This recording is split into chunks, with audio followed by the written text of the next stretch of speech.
உலகை எழுப்பும் ஞாயிறு அங்கே குடியிருப்பான். அவன் ஆனை முகத்தனின் அடியவர் மனத்தில் ஒளியாய் வந்து கொலுவிருப்பான்.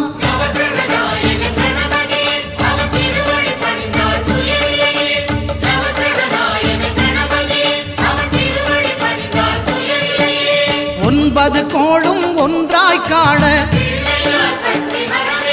அங்கு கற்பகம் என்னும் கடவுளின் மெய்யில்